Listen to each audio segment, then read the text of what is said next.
And he does have the power. There is certainly no question about that. Tremendous power.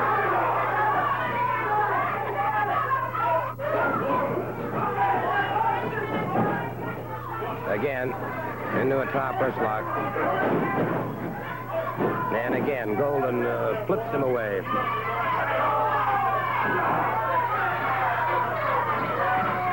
One cannot question the tremendous torso of this man. Caught in a side headlock by Mike Fever.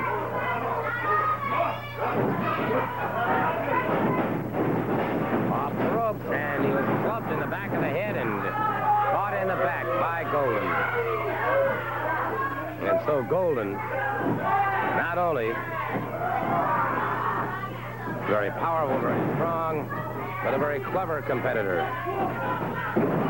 Golden down across the pectoralis major muscle. Did not allow the pin. Catches him again.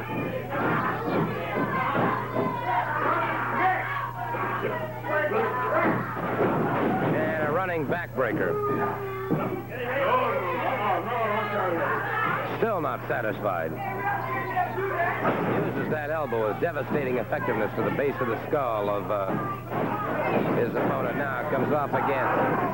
Catches him. Caught him in the squeeze. Has him in the squeeze.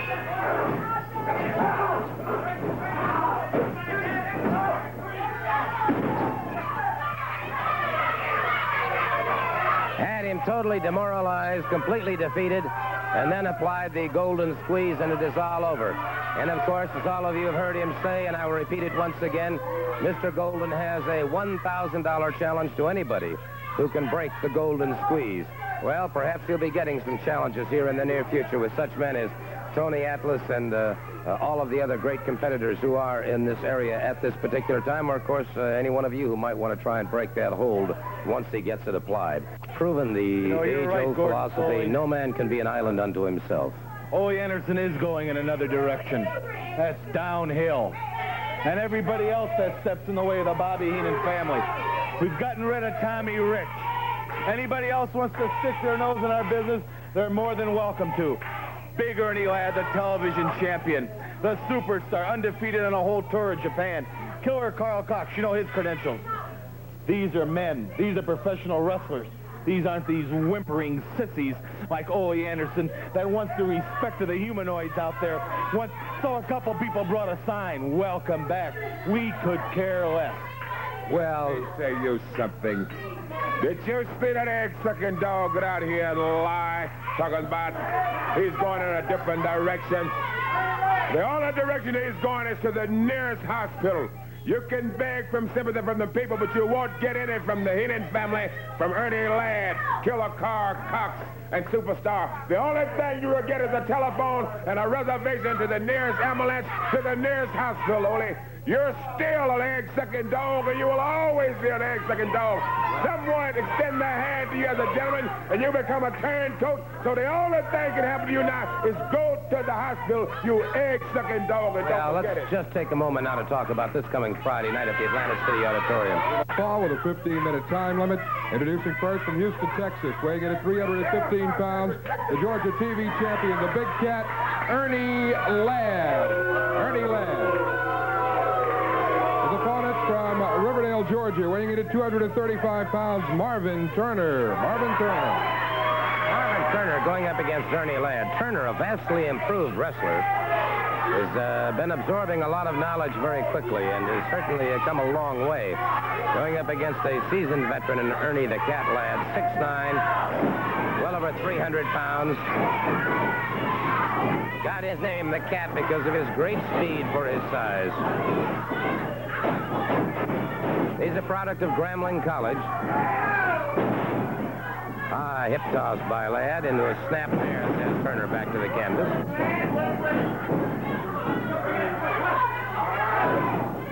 Ladd, cheap shot on the break. Now forearm, now Turner firing back. And Ladd caught in the midsection, and Turner. Now Bull back into the ropes by Ernie Ladd. Snap there again by Ladd, and Ladd closes in. Grambling College, of course, has produced a series of great athletes. The most recent, I guess, in national prominence would be young Doug Williams of the Tampa Bay Buccaneers.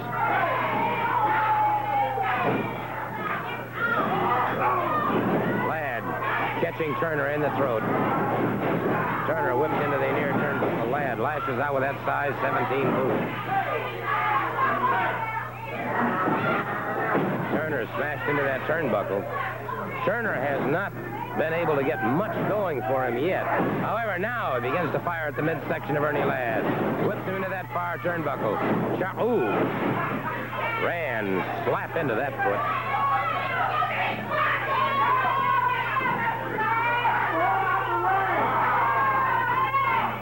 Turner coming up very slowly. Ladd whips him off for a flying drop kick by Ernie Ladd. 300 and some pounds into the air. Catches Turner. That's enough to cave your chest in. Ladd crashes down on him once again. Inverted press, and it was all over.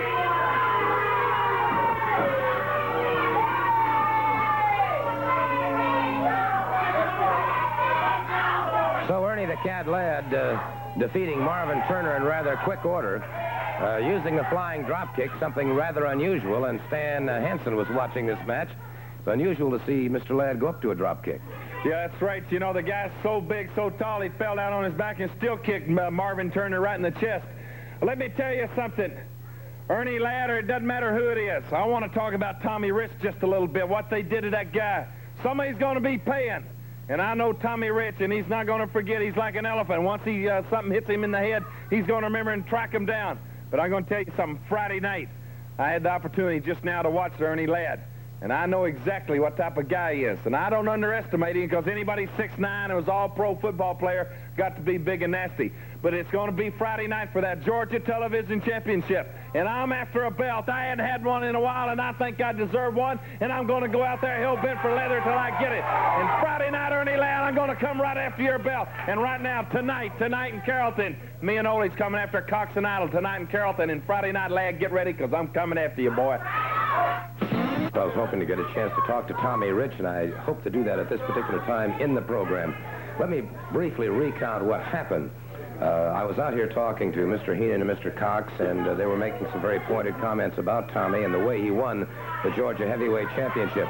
Tommy came out rather angered, accepted a challenge, and agreed to wrestle him on television. He subsequently suffered a severe burn. And as I said, I was hoping to be able to talk to Tommy Rich right now. I see that Ole Anderson, who was at ringside at the time, watching to make sure that Tommy's back was covered when everything broke loose. And, Ole, what's the posture with Tommy right now?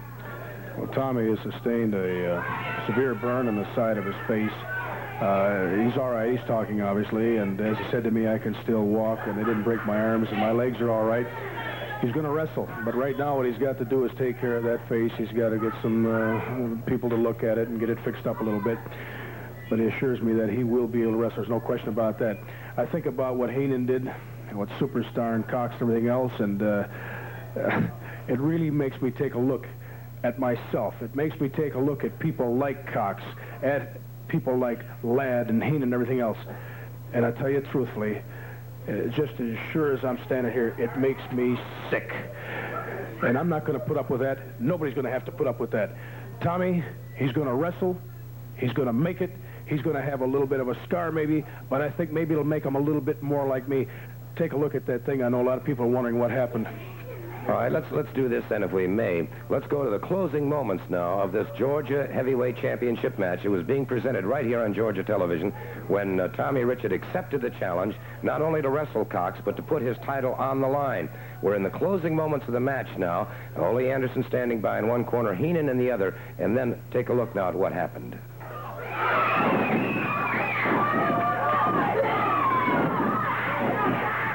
Champion caught with a knee. Him down a count of two. No, sir. Powered out before the count of three. He powered out before that count of three. And Heenan has lit his victory cigar. Heenan has lit his victory cigar. He must feel he's got it all going his way. But the champion is firing back in desperation now. Major Cox down. Beautiful high knee lift. Heenan up there, and Ole Anderson grabs him and takes him out of the way. Ole Anderson hurt him, and Anderson caught now from behind. Anderson caught now from behind.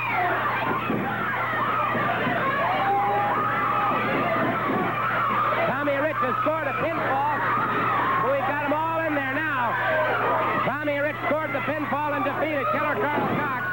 Cox after... and now there's Heenan in there. It's Tommy Wildfire Rich powering away, catches Cox. Cox catches him back. Anderson on the canvas having the shirt completely torn away from him by the Superstar. We've got total bedlam and chaos here in the ring. And it is Tommy Wildfire Rich pounding away, and now all of a sudden, Tommy Rich catches, he's caught Bobby Heenan, and now wait a second. Killer Carl Cox has that light at the, smashes it into the face. He caught him in the... Well, it was a very, very near tragic situation. Well, you know, I get so... I think about what the heck I was out here for. I think about that I was here to keep Heenan away. I did the best that I could at that point.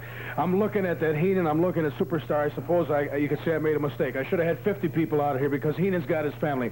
Heenan's not going to stop until Heenan gets what he wants. He wants to get rid of me. He wants to get rid of Rich. He wants to get rid of Hanson and Atlas. He wants to get rid of everybody. But I'll tell you this. There's one group of people that you can't get rid of, and that's those people that are sitting right here. The people that are sitting at home, you can't get rid of them. They want to get rid of you, Heenan. They want to get rid of you, Cox. They want to get rid of you, lad. They want to get rid of you, Superstar. And I'll tell you what, you can put me in hell, but you ain't going to stop me on Friday, because Friday night, it's going to be hell down at that auditorium. Because Friday night, this guy and Tommy Rich is going to be there. He might be burned, but he's going to be there. And maybe he's going to be a little bit like Ole Anderson. Maybe I'll have to show him what it's like. Maybe I have to run a few pictures of what I used to be and show him that I still am. You take a look at the scars that I got. You look at, I got them all over my body. You can't do no more to me than you haven't already done. But Tommy and I are coming on Friday, and these people right here and thousands more are going to come down, and we're going to see Cox and Superstar burn in hell.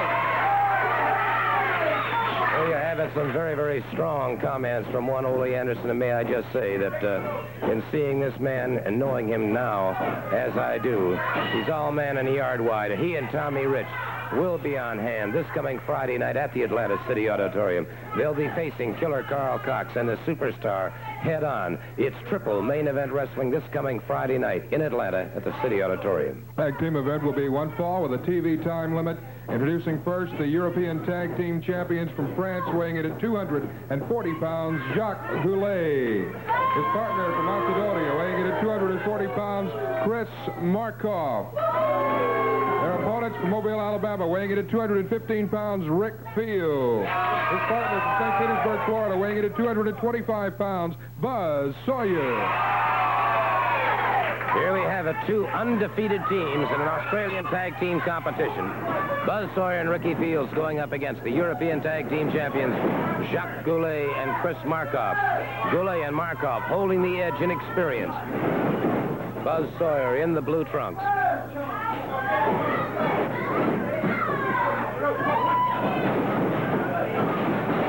Beautiful move by Sawyer, and he's going for the pin.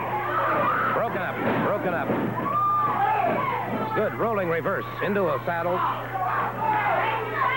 And so Sawyer, anxious, very anxious to score that pinfall as quickly as he can. Standing switch, beautiful move. Now Goulet, bottom wrist lock into a lateral drop, makes the tag with Chris Markov. Keeps Sawyer tied up. Markov off that second rope, down across the arm of Buzz Sawyer. Takes Sawyer off his feet, keeping the arm tied up. A very important match. Sawyer caught in the midsection by Markov. Markov again makes the tag. Jacques Goulet moves in. Now here's where Sawyer could be making a mistake. He has not made a tag yet. Now he makes the tag. Ricky Fields in the orange and black moves in. Ricky Fields, like Bret Hart, a second-generation wrestler. Good leg drop. leg sweep, rather, and it is Fields back. Fields and Sawyer obviously relying on their great speed, their great desire.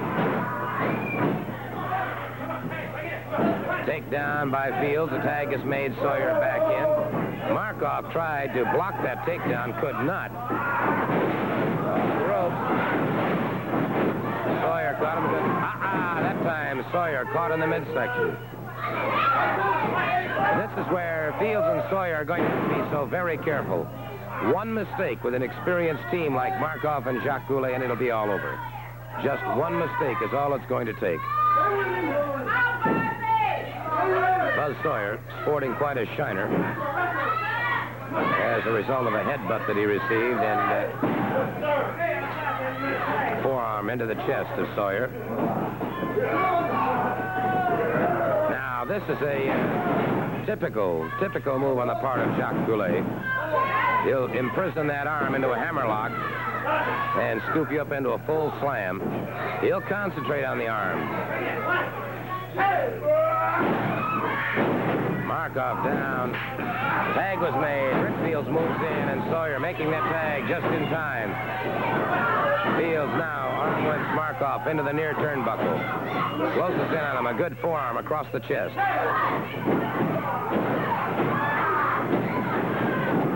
As Fields came charge again, Markov caught him, and this is the thing I was talking about.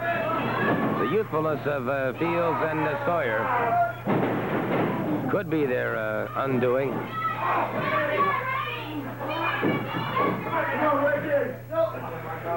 All right, Markov.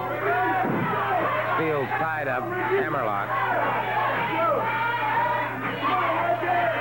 And you can hear the chant being kicked. Fight up, Ricky, fight up. Tag is made. Goulet moves in. Fields trying to break it out. Could not. Now Fields swinging. Off the ropes. Catches him nicely. Up and over his man once again. Good leapfrog by Fields into Jacques Goulet. Catches him with a side headlock. Makes the tag. Buzz Sawyer moves in.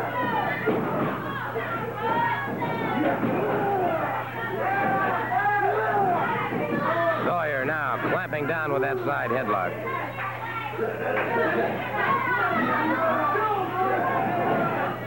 Aha, look at dangerous move by Goulet, but successful. A variation of the Russian leg sweep. It was dangerous. It was successful. He managed to break out, but he paid a price for it. Goulet, salt, well executed. Sawyer again powers out before the count of 3. Now the tag is made. Markov moves in. And it's Sawyer lashing out a right hand, another right hand, and another, and another, and another. Sawyer gave it his all that time. Tags up. Ricky Fields moves in. Markov, dazed and shaken. Caught with a high knee lift and driven back to the canvas.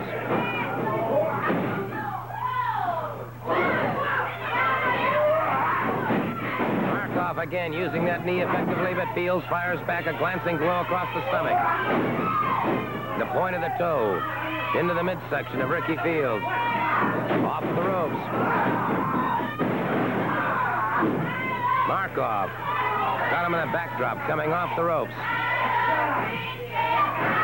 Fields coming up rather slowly.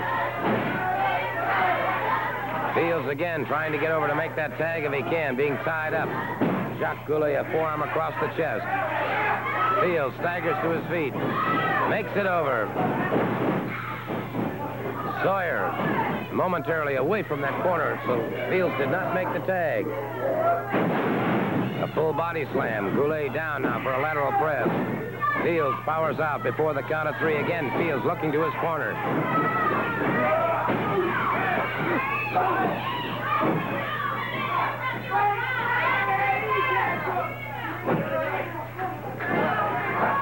And so they've managed to keep Fields tied up. He has not been able to get over to tag up. Markov keeping him tied up. Off the ropes. Markov caught him coming off that time. Into an arm bar. Notice the way he drove that shin across the face. two unbeaten teams. Let me very quickly thank our crew today for doing an outstanding job on cameras. Henry Matthews, Craig Robinson, and Ron Sutton. On audio, Cynthia Tyler. On video, Ron Jeter. On tapes, Leo Harris and Ernie Watts. My director, the cool one, Mike Allen. We appreciate the efforts they put forth. Good move by Jacques Goulet now.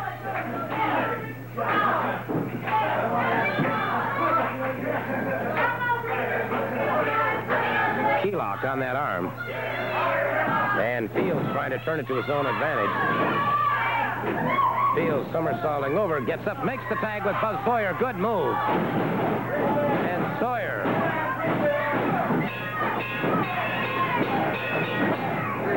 Sawyer clamped down, came in, and is moving well. Our time limit has expired. Our time limit has expired. We've got a four-way free-for-all going now. So Ricky Fields and Buzz Sawyer still undefeated. So are Markoff and Goulet. The time limit has expired, and now it is Goulet leaving the ring. Markoff scooting out to the one side. And Ricky Fields and Buzz Sawyer acquitting themselves extremely well. Obviously a very disgruntled team of Sergeant Jacques Goulet and Chris Markoff, who perhaps maybe came into that match a little bit overconfident. They certainly have the age and the experience, the time in the ring over the combination of Sawyer and Fields. You can see them moving in behind me. They're picking up their trophy. Defeat the champion! Yeah, well, you weren't able to defeat anyone today, gentlemen. They held you to a draw for the time remaining on Georgia Championship Wrestling. That would be an interesting contest again. I'd like to see that one happen again. Our time is completely gone, Mr. Markoff. Until next week, then, this will be Gordon Foley saying... I'll put it right up there, Gordon. I am sick and tired of people doing this to Tommy Rich. You know, he can't wrestle. He's hurt. He shouldn't be in the ring. But there ain't nothing wrong with me. And I've just got that television title, brother, and I'll put it right in the ring right now and put any one of those Heenan family right in there with me, and I'll put that belt up and we'll wrestle for it right now. Wow, well, there you heard it. The television championship going on the line. Stan Hansen going up against, I think, I'm not sure, but it looked like it was Killer Carl Cox who took the challenge. Don't forget, we're going to be seeing Bret Hart and Buzz Sawyer in action. All of this upcoming here on Georgia Championship Wrestling. I can assure you, we got a lot of excitement still coming on the program. There's no question about that. And right now, of course, we're going to go to our regular weekly feature, this one involving Tommy Rich. But we'll be back with that right after we pause for these words. Never nothing, you know. I won the belt. The people were there behind me, you know, and it was short-lived. You know, Mr. Heenan, he took the cigar. Cox took the cigar away from me and crammed it in my face. You're referring to what happened on TV here, then, aren't you? Yes, sir, Fred. That's exactly what I'm talking about. You know, last week I didn't get to come out. I'd just like to take now and show all the people that I'm here and I'm doing all right. We're glad you are, and just for the benefit of all the fans, let's show exactly what happened. Gordon's voice narrating exactly what happened when you were defending that belt. You'd been challenged by Heenan. You defended it right here on television. Here's what occurred at that time.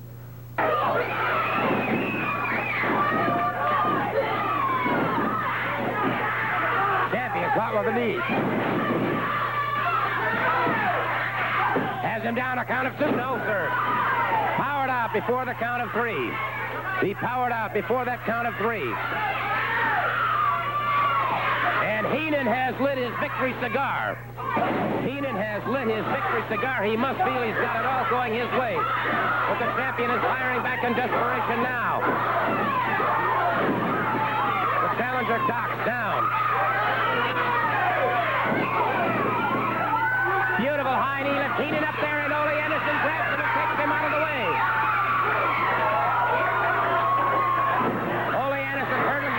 Anderson caught now from behind. Anderson caught now from behind.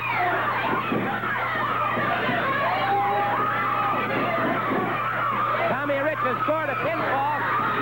We've got them all in there now. Tommy Rich scored the pinfall and defeated Killer Carl Cox. Cox after... and now there's Heenan in there. It's Tommy Wildfire Rich powering away, catches Cox. Cox catches him back. Anderson on the canvas, having the shirt completely torn away from him by the superstar. We've got total bedlam and chaos here in the ring. And it is Tommy Wildfire Rich pounding away, and now all of a sudden, Tommy Rich catches He's caught Bobby Heenan, and now wait a second. Killer Carl Cox has that lighted, smashes it into the face. He caught him in the face with that cigar. Caught him in the face with that cigar. And I don't know how badly, but it appears to me that, Ole Anderson. All right, Tommy, there's exactly what happened. He caught you with a burning cigar right here on television after you'd won and defended your belt very well. Yes, sir. I don't know what Mr. Heenan or Mr. Cox, either one, had in their mind. But right here, there's the Georgia belt, Cox, Heenan. I got that, and you can't take it away from me. You stuck the cigar in my face, and I don't know if you thought that would run me out of Georgia or what you was going to do. But right now, you just listen to me, Cox and Heenan, because before it's all over, you know, you look at it. You look at it. You want to see it, brother. You look at it. Right there it is, Cox, Heenan, and I don't care where it's at. Atlanta, Georgia, Columbus, Georgia. But before it's all over, we're going to come together, and I'm going to get you back. If it takes me getting a cigar, a cigarette, or whatever it takes, Cox, Heenan, you know, and rumor is Harley Race might have a little something to do with it. But I don't care what it comes down to. I've got the Georgia belt now. You know, they thought they was going to run me out of Georgia, Freddie, but I'm still right here. My face is burnt, but it'll get well. But I won't forget, because when I get up in the mornings, Cox, I remember exactly who stuck the cigar in my face. So you think about it. You look at it right now, Cox, because right there it is. And before it's all over, just like I said, I'll get you. If it takes all I got, I'm going to get you, Cox. Thank you, Tommy. He's a very determined, very adamant man at this point, and rightfully so. And Heenan has been skirting the issues. And Tommy Rich is right. There is no ends that he won't resort to, apparently, to accomplish his deeds of doing in Tommy Rich, even calling on the world's heavyweight wrestling champion, Harley Race. Well, all that lies ahead. We'll be talking about it. Let's go back to Gordon. Thanks again, Tommy Rich. And thank you, Freddie. I might just mention that upcoming now on Georgia Championship Wrestling, of course, we will have Stan Hansen defending the Georgia Television Championship right here on this program in just a few moments. You know, we've had a lot of cards and letters requesting scientific matches on Georgia Championship Wrestling. And, of course, that's what we're going to be seeing right in just a moment or two. Two outstanding young competitors, both of them with outstanding amateur backgrounds. One a Canadian provincial champion, the other one a national high school champion, Buzz Sawyer and Bret Hart. We're going to have that match right after we pause for these words. Florida, we get a 225 pounds.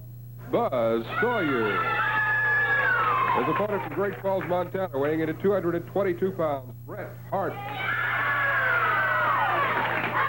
Bret Hart, a second-generation wrestler, comes from a large family. Fine sign of sportsmanship, both men shaking hands briefly before they move in against each other.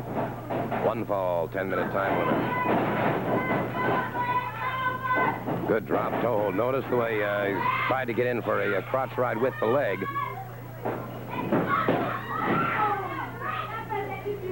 And so it's Sawyer with the ride. Hart now in a 4-point position.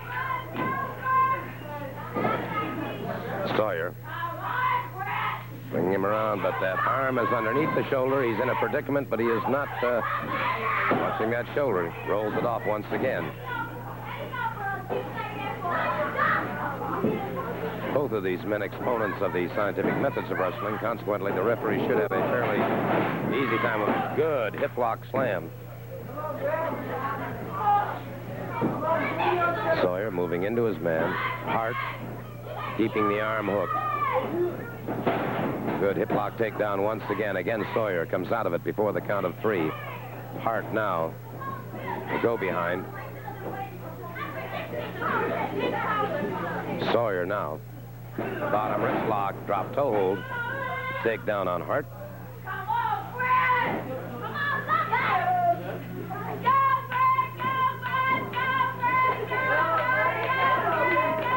And it's Hart coming back to his feet once again. Sawyer keeping that arm tied up.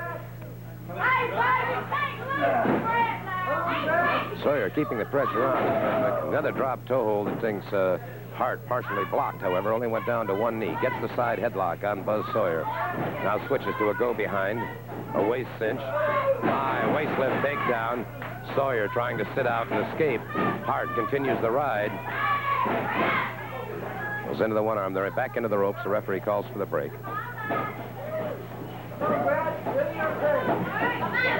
So far, a very even match between these two.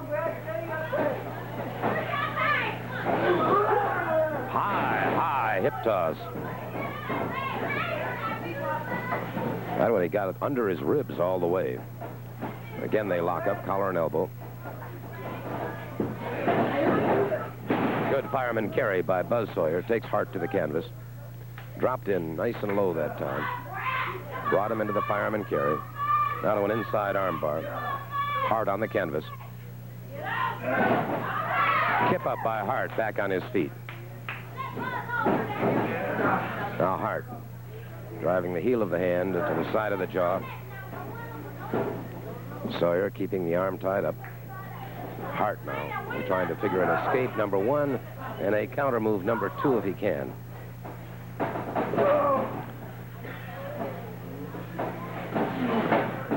right, Hart now moves in. Sawyer caught him a good shoulder smash. That time was Hart, dropped him to the canvas. High hip toss. Sawyer breaks it up. Arm drag takedown on Bret Hart. So on the basis of takedowns, it would appear that Sawyer might be slightly ahead.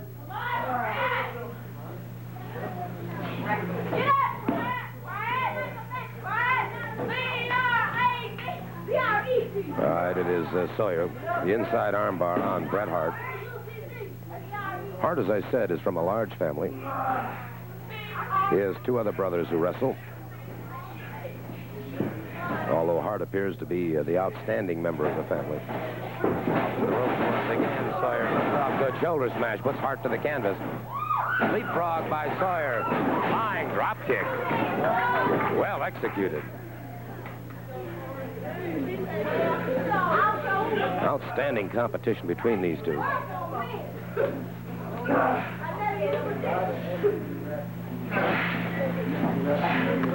Sawyer may be slightly more aggressive in this. Hart may be a good kip up by Hart once again. Hart may be a little more in the defensive posture, waiting for Sawyer to make a mistake coming to him.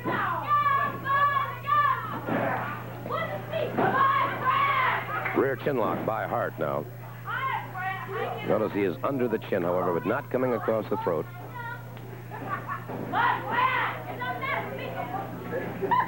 All right, Sawyer trying to get back to his feet now. Hart continues to keep the pressure on. Sawyer back to his feet. He's going to have to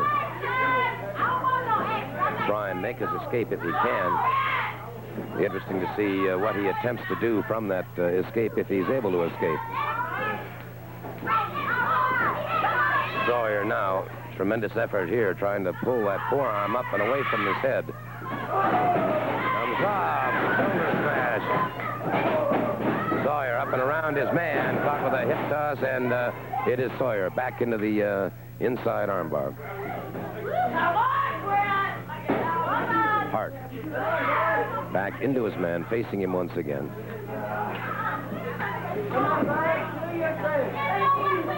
Sawyer keeping the armbar. Hart now trying to move away from it. Does so. Brings Sawyer up. Tried for a body slam, but misfired, and tried for a rolling reverse, and it's Sawyer now sustaining a head injury. Hip lock takedown by Hart. And so Hart beginning to move a little more aggressively now. Sensing that head injury and maybe pressing that advantage as much as he can. Keeps the side headlock, Sawyer. In a trapped posture right now, Hart has a side headlock. Sawyer trying to figure an escape if he can. All right, watching him carefully now. It is Sawyer coming up rather slowly. He may be still stunned. Hart maintains the side headlock. All right, pulls him back to the ropes. Powers him off. Comes off. He's caught with a shoulder smash. Dropped to the canvas. Sawyer coming up rather slowly. Drops to the canvas once again. A leg sweep that time by Buzz Sawyer. So as Hart turned to his man, Sawyer very quickly moved in, swept the leg, and took him off his feet. So it's Hart back on the canvas.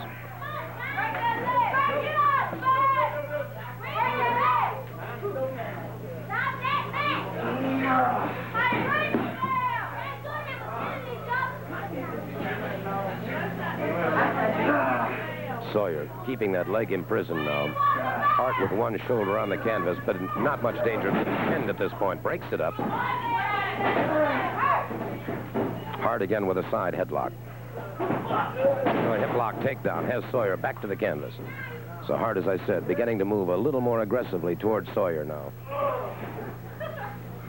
Leaving the defensive posture and becoming more aggressive.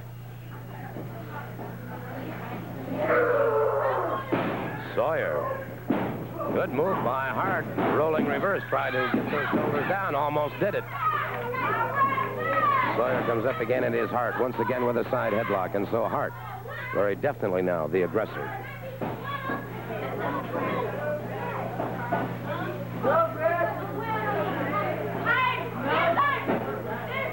Hart, side headlock. Sawyer brings him up. Beautiful suplex, and that might be all she wrote, except that took its toll of Sawyer as well. The dual count is on. 3, 4. And it's Sawyer on his knees. Hart coming up even more slowly. He took the brunt of that. Hart comes off. Both men crashing into each other, coming off those ropes. The count is on. 5. And it's Sawyer and Hart. Both men trying for drop kicks at the same time. Neither man connecting.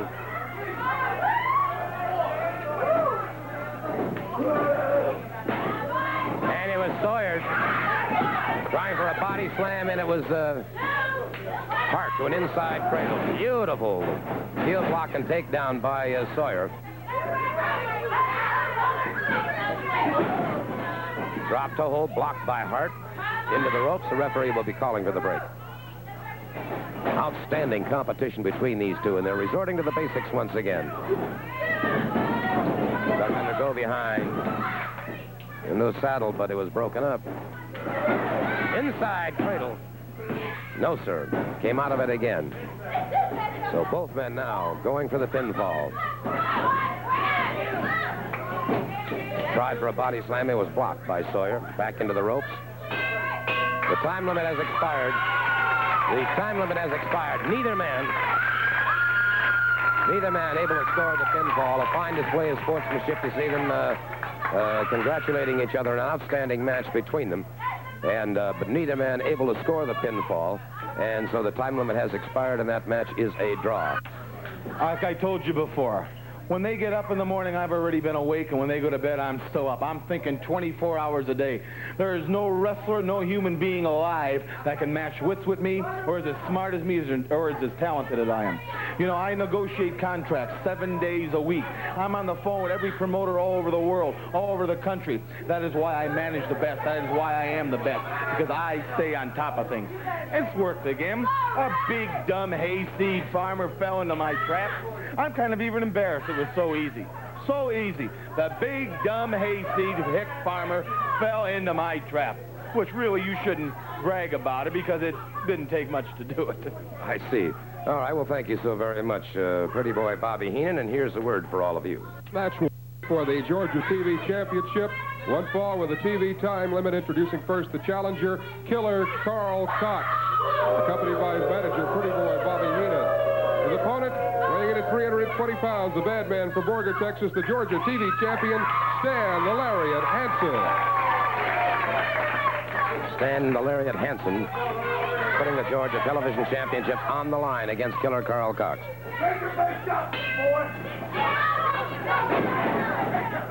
All right. Cox getting set to move out. Back into the ring ropes. The referee separates them, and once again they close in like two hungry bears. Again, the referee trying to separate them, and both men tremendously intent on the match. They're into the ropes, and again, the referee trying to separate them. Hansen now with a side headlock on Killer Carl Cox.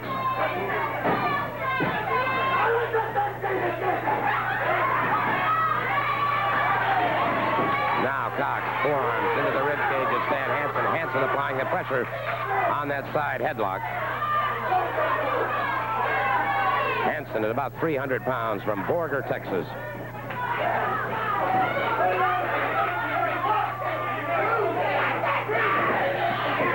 Good block by Hansen, back into a side headlock on Killer Carl Cox.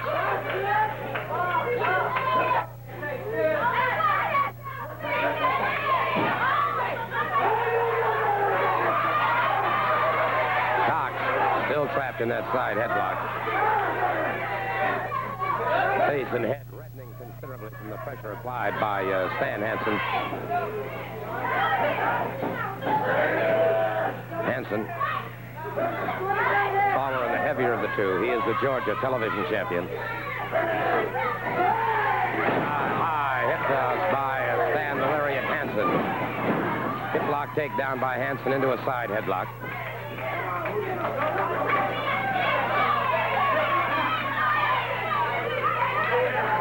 Referee watching carefully now. Bobby Heenan pacing back and forth in a look of consternation on his face.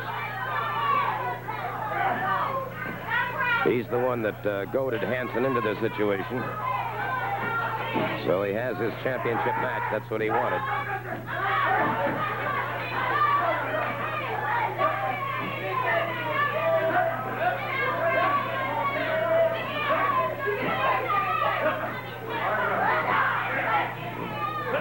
All right. Hansen. Got pressure on. Cox with a taped hand. Rolls them in. Tried for the pin. And Heenan complaining about a slow count, but that was not a slow count.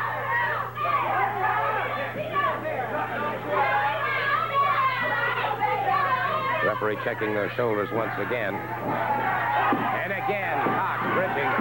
You can see he had those trunks, however. And Hansen firing a miss now. Opens up some heavy artillery on Killer Carl Cox.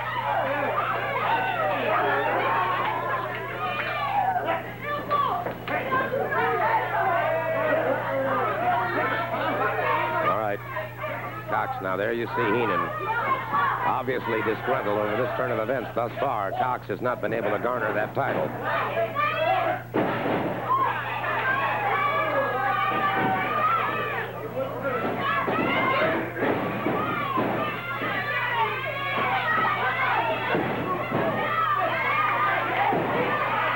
Cox now has the television champion in trouble. Catches him again. And now Heenan looking more pleased, asking for the brainbuster.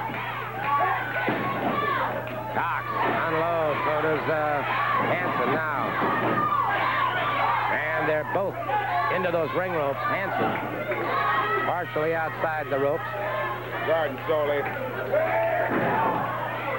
Ernie the Cat Ladd has just come over here to the...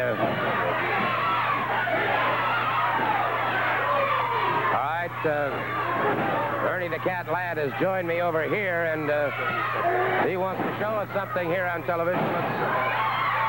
Watch it. This is what I think of it. Wait a minute, now, isn't that Stan Hansen's hat? Nothing about Stan Hansen. Well, and Hansen coming out over here.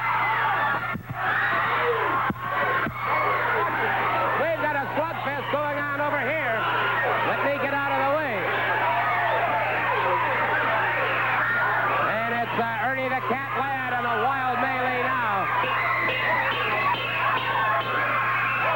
Hansen was counted out. Hansen was counted out of the ring. Hansen left the ring.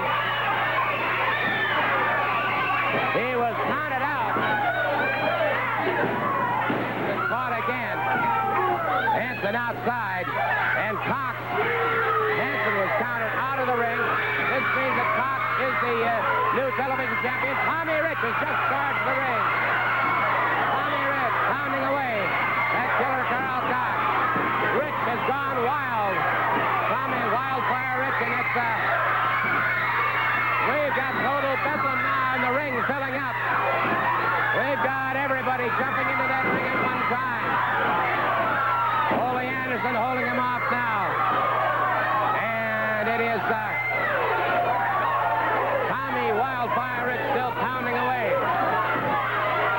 We're going to try and get order restored here in just a minute if we can. And we've got Ernie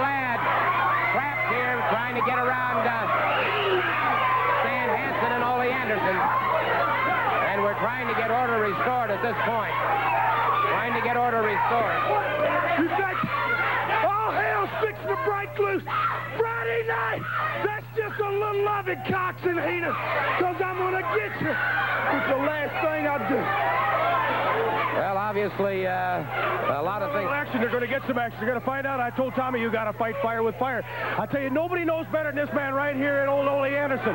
The two of us are going to get together. We're going to have our face all taped up, and we're going to put some nuts on Mr. Cox, Mr. Heenan, Mr. Ladd, the whole bunch of them. Bobby Heenan, you got to play hell. You got to play hell for it. I'm telling you, me and Anderson and Rich, we're coming Friday night, brother. We're coming right here. Okay, it's all going to happen this coming Friday night. May I just point out, too, there will be wrestling tonight in Calhoun, also tonight in Carrollton, next Thursday night in Rome and Adel, and, of course, next Friday night, November 9th, in Knoxville at the Civic Coliseum. And I might point out that Tony Atlas will be there. This was a ploy in getting you outside the ring the way they did. Well, I don't care. I might be a little dumb, but let me tell you something. I'm coming right back. I learned a lesson real quick. Let me tell you something. I want Killer Carl Cox. I want Bobby Heenan. Everybody's got out here and said it, but nothing ever happened. I want you guys. I want you, Ladd. I want you, Superstar. Me and Ole Anderson, we're going to start running together a little bit. It's going to be the nastiest two guys you ever seen, because we don't wrestle. A long time ago, everybody feared us and respected us, and that's the way it's going to be in the future. I just want a chance to get any three of those guys, any part of the Bobby Heenan family in the ring. I don't care where it is. Again, right here. Like I said, I might not be the brightest guy, but I'm one of the toughest, nastiest dogs that ever walked. And if anybody wants to get me into the ring, come on. Killer Carl Cox, I had your butt beat. Ernie Ladd, I whipped you right out of this thing. So I lost the title. Let me tell you something. It took two in the brains of Bobby Heenan to do it. And I'm going to tell you something, Heenan. You might be smart, but you're a little bit weird. And I'm going to take you into the ring anywhere. Me and Anderson, we're going to be together, and I just hope they got enough guts, which I doubt, to get in the ring with us. I'm mad. I don't care what you want to say, anything else. Me and Anderson. And somebody's going to pay, Ole, and I'm sick and tired of running second to everybody around here. Tell you what, Stan has said it. All you got to do, Heenan, get you and any one of your family, get two of them, get three of them, get all of them. We're making a challenge to them right now, right here on TV, anytime they want to. They don't have to wait for the building. They don't have to wait for the arena somewhere. Get yourself out here, get all that nasty crew together, bring them on television, Stan, and I'll challenge them right here in the ring. Let me ask you one question in regards to this Ernie Ladd situation. Of course, you hold one belt, Ernie Ladd holds the other. What do you intend to do about this Georgia Tag Team Championship? Well, at the moment, there's several different situations. They've offered, promoters have talked about two of us maybe competing in a one-on-one situation for those belts. They've also suggested maybe I get a partner and maybe Ernie Ladd get a partner, we decide. It's up in the air right now. But it doesn't make a difference to me. Belt, no belt, up, down, round, side, here, there, anywhere. I don't care. I want to see Ladd. I want to see Cox. I want to see Heenan. And I think if old Stan and I get together, the two Swedes, I think that we could knock somebody a little bit stiff. Maybe knock him into next week. Well, there you have it, an open challenge to the Bobby Heenan family. Mr. Hansen and Mr. Ole Anderson have agreed that they would like to wrestle them right here today on television. It'd be interesting to find out if Mr. Heenan wants to answer that challenge. We'll be back with our first match in just a moment. Introducing first from Marietta, Georgia, weighing in at 220 pounds, Lynn Owen. His opponent from St. Petersburg, Florida, weighing in at 225 pounds, Buzz Sawyer. Referee is Tommy Weathers. All right. Buzz Sawyer in the black trunks. It is Owens from Marietta in the red wrestling shoes. Pulls him back into the ropes. A good clean break by Sawyer. Steps back. It'll be interesting to see if Mr. Heenan's going to answer the challenge. Good. Hip lock takedown by Sawyer. Has Owens on the canvas.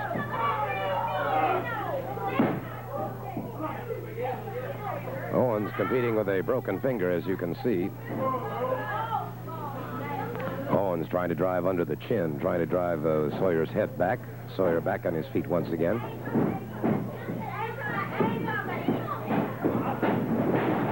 And then Owens caught with a shoulder smash by Sawyer. Back on his feet, favoring his back somewhat.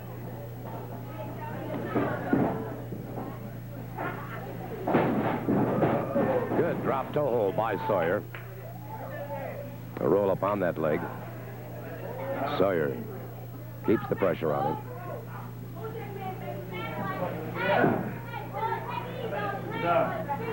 Sawyer going after those legs now, trying to tie them up and cut down some of this man's mobility, obviously.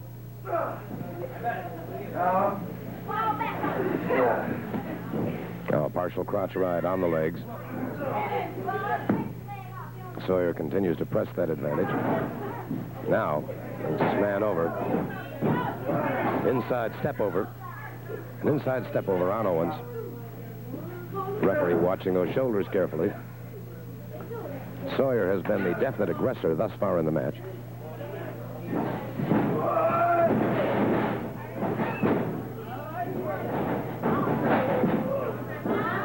Sawyer closing in on that leg again. Another inside step over.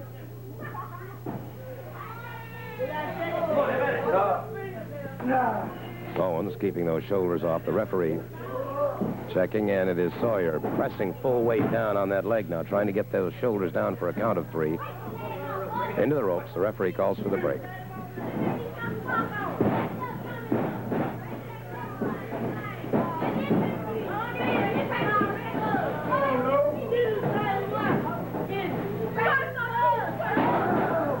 Leg sweep by Sawyer, and Sawyer back after that leg again.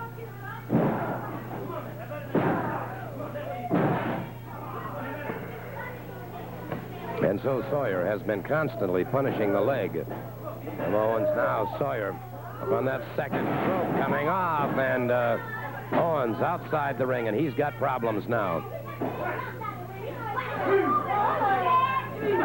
Owens coming up very slowly, favoring that leg.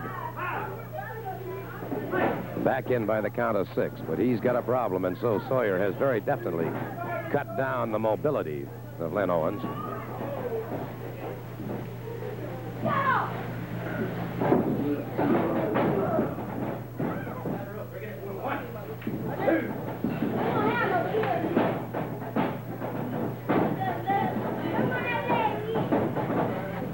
Once again, circling his man, watching him carefully. Moves in collar and elbow. Owens now with a side headlock on Buzz Sawyer. Sawyer comes out of it into a top wrist lock. And Owens got some extra advantage that time, being warned by the referee.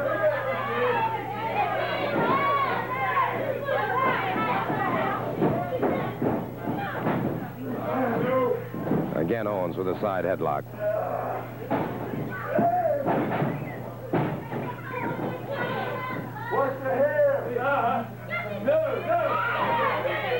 Owens denying pulling the hair, but it is Sawyer. He's caught on that side headlock. Now once again comes out to a top wrist lock.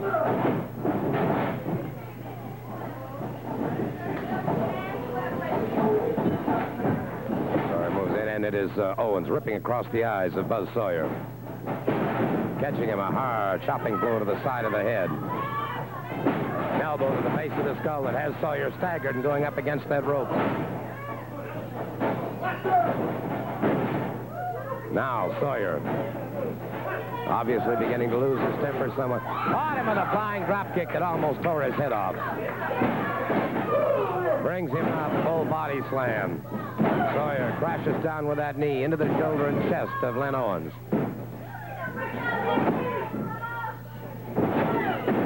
An overhand right that stuns Owens and puts him to the canvas.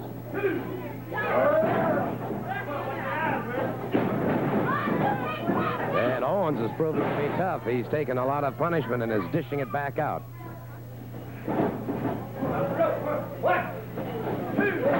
Into the ropes. It is Sawyer blocking him. He tried for a hip toss. Sawyer blocked him very nicely. Came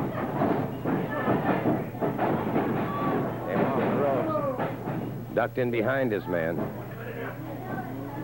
Brings him down to the canvas. It is Owens coming up very slowly. Good block. Into the ropes once again. 3, 4. Good clean break. Sawyer watching his man. They lock up collar and elbow once again back into those ropes. 2, 3, 4. And it is Sawyer bringing him a power slam.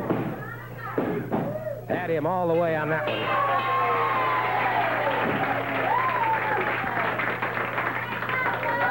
Beautiful power slam by Buzz Sawyer. I want to bring him over here and talk to him about the Heenan has finally come to ringside. I'm curious to find out how you want to answer that challenge. Well, first of all he's done is made a challenge. He hasn't made it worth my while yet.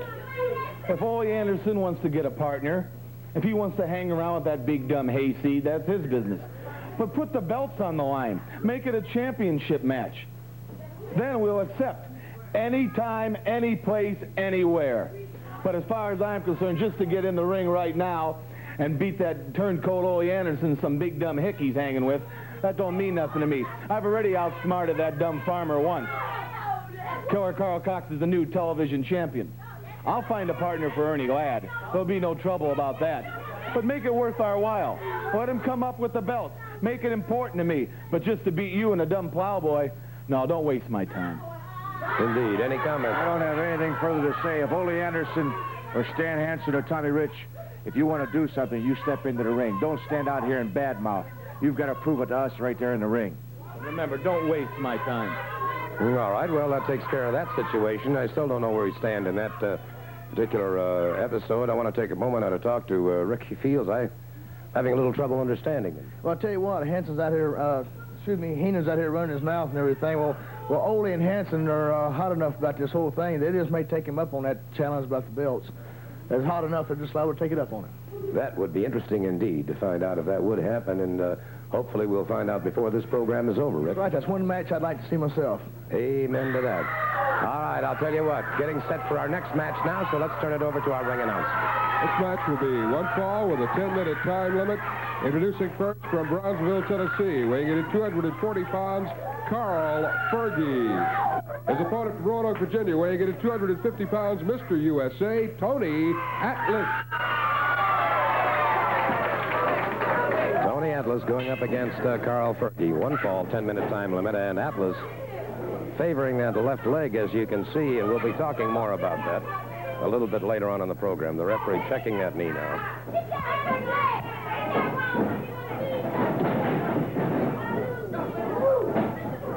Well, Atlas being very careful. And Fergie right away going after that knee.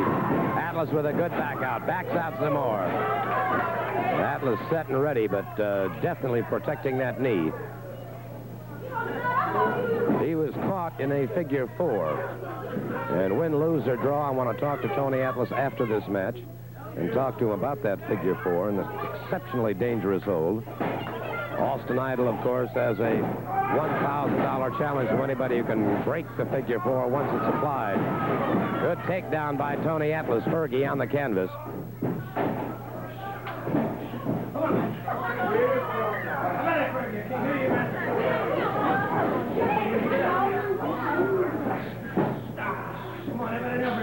Atlas keeping the armbar on Fergie.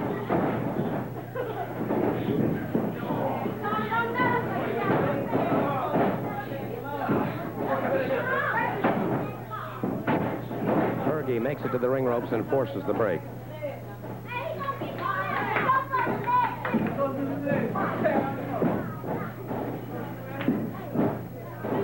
Atlas watches his man. Fergie backs away. So, a hurt knee or not, Tony Atlas still very definitely, very much. Fergie went after it. Atlas very quickly broke it up, but Fergie is definitely going for that knee. You see Atlas favoring that knee still very, very.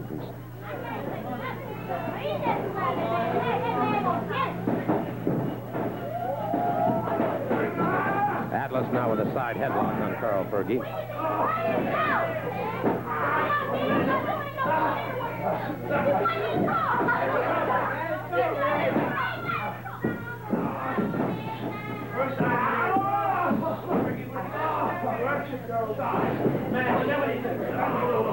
Atlas maintains the pressure on Fergie. Fergie trying to come out of the side headlock. Referee checking, asking if he wants to give.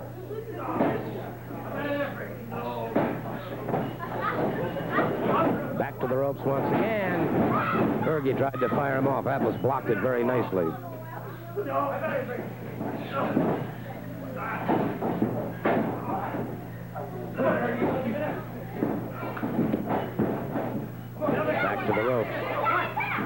Atlas tied up. Fergie pounds away at the midsection. Tried to arm whip him off. Atlas reversed that situation. Caught him. High backdrop. And so Fergie in trouble now as Atlas closes in once again. Tony Atlas picks him up a full body slam. Lateral press. Fergie comes out before the count of 3.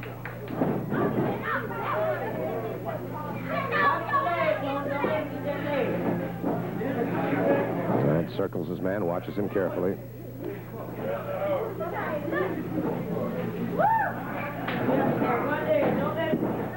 Back into the turnbuckles. Fergie fires to the midsection. Now after that leg again. And it is Atlas down, and this is where he may have made a bad mistake. Fergie now closing in on that injured knee. Fergie continues to pound away on a Tony Atlas on the canvas, in trouble now. Fergie using the flat of the foot. Atlas face grimacing in pain as Fergie is after it now, wraps it into that ring rope. And it is Tony Atlas in a lot of trouble. May have been a bad mistake on Tony Atlas's part to come out and wrestle today with that injured knee. No, sir. Powers out. A near fall for Carl Fergie on Tony Atlas. Atlas comes up, catches him in the midsection. Fergie fires back. It's Atlas catching him one to the side of the head. Atlas catches him again on the side of the jaw. Another one to the side of the jaw. Fergie is staggered. Fergie caught again. And Fergie is dropped to the canvas by Tony Atlas. Again, Fergie to the midsection. Atlas clubbing punches. Now a slugfest between these two. He misses. He gets him in a full Nelson. He has him in a full Nelson. And he has him driven all the way to the canvas now.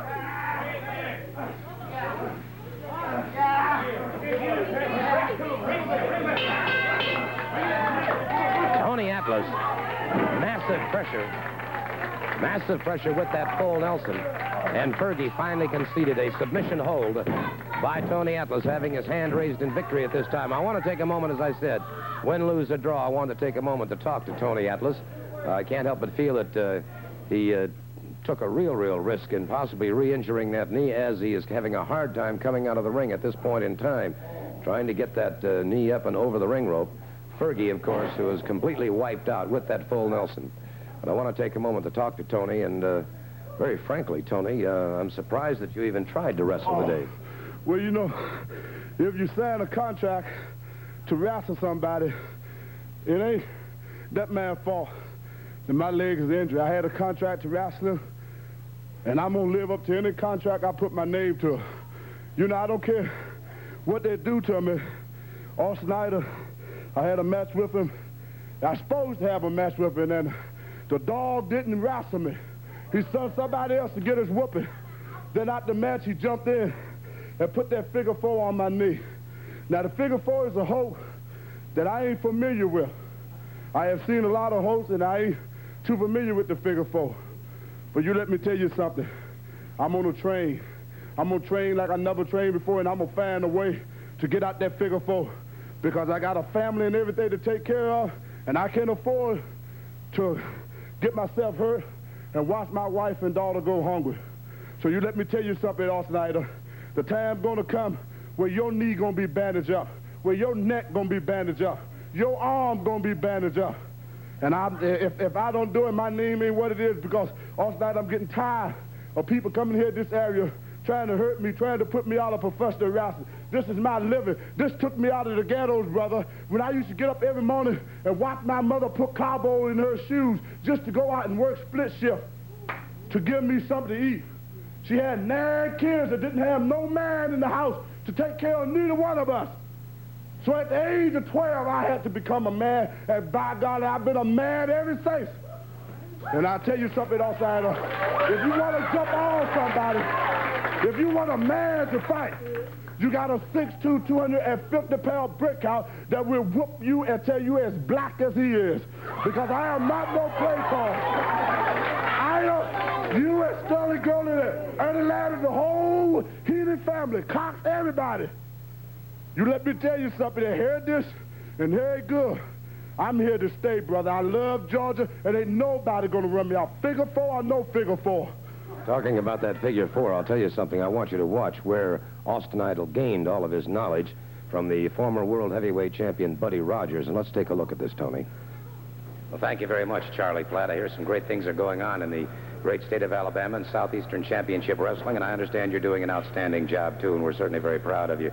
Right now, I have with me the only man in the history of professional wrestling ever to hold the NWA World Heavyweight Championship and the Worldwide Wrestling Federation Championship, Nature Boy Buddy Rogers. He's also the man who developed the figure four leg grapevine and the atomic knee drop. And Buddy, obviously, the figure four leg grapevine has become perhaps one of the most devastating and most successful holds in professional wrestling. Well, I believe in both of them because I invented that hold and it's been very good to me. But if you look back through the history of it, by golly, Jack Briscoe used it and became champion, and Eddie Graham was a superb wrestler. He used it. His son Mike Graham used it.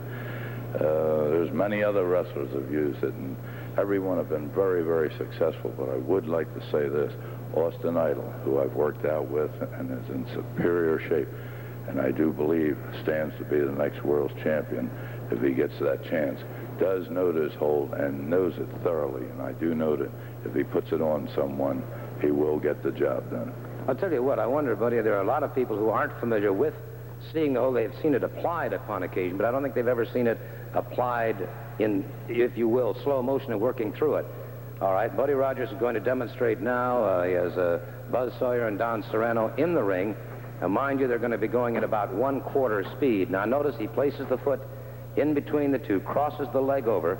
Sawyer then comes down on his back. Now, clamps over, and even without trying to put any pressure on, you could see the pain cross the face of Don Serrano, because once that is, you have 4 points of pressure. 4 points of pressure on the two ankles and the two knees, and consequently... Mainly it's this kneecap right here where the leg runs across. That's where the main pressure is. Right, as you heard Buddy Rogers say, the main pressure is on the one kneecap, but there are 4 points, and obviously an extremely dangerous situation. Separating them now once again, but there you have it. Nature Boy Buddy Rogers demonstrating exactly how the figure four is placed on an opponent. It has brought him many titles in the past, and as he said, and I'd like to get him to reiterate that comment if he will, but you do feel that this man Austin Idol has that... Austin Idol, without a doubt, should be the next champion, and I do know one thing: he knows this hold thoroughly. There you have it, from the master himself, the man who invented the hold, Nature Boy Buddy Rogers. Now, Charlie, back to you. Well, as a matter of fact, we're right back to me. And, Tony, of course, you saw that entire situation. You realize that Idol has that $1,000 challenge up. But bear in mind, he puts the hold on, and you found out how difficult and how painful that is. Well, you also bear in mind that Austin Idol, he put the hold on with the help of one Bobby Jaggers. He didn't do it by himself. It took both of them to put the hold on me. Now, Austin Idol, if you think you bad enough and mean enough to put the hold on me by yourself, you come on and you slap this hold on my knee one more time. I got out of it one time, and if you want it, you can stick it on me again, and I guarantee you the next time you put it on me, I'm coming out of it, and I'm going to bust your face wide open, boy. Gordon, it seems we all got troubles. Tony's got the same trouble with this Austin Idol that I got with Killer Carl Cox. And you know, Friday night, that's when it's all happening. Killer Carl Cox, Mr. Bobby Heenan, I'm going to go right through Cox, because then I got 5 minutes with you, Heenan. So that means I got everything on the line. The bell, it's all on the line. Friday night at the auditorium. So look at it right now, Cox. Look long and hard, brother. Because every morning, just like I said earlier, when I get up, I've been looking at it good. And just a while ago was a little sample of what you're going to get, because I ain't going to finish till I get through with you. Well, there you have it. It's all going to happen, of course, this coming Friday night.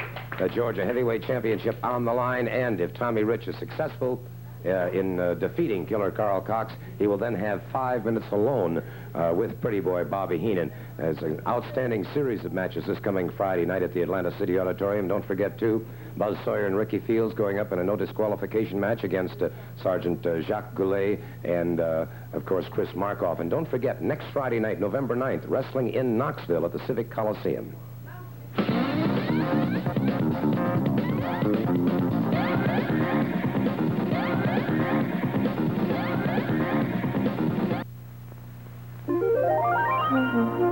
The word is time.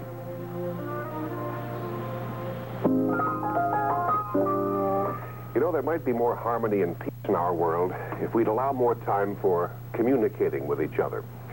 Have you ever tried to share something with another person, but his fidgeting and looking at his watch or other mannerisms made it obvious that he didn't have time for you? Disappointing, isn't it? On the other hand, how wonderful it is to be greeted as if your welfare is of the utmost importance and time is no factor. For your free copy of Words from Unity, write Unity Television, Unity Village, Missouri, 64063. I'm Steve Allen. Remember to take time. Your full attention could be the turning point in someone's life.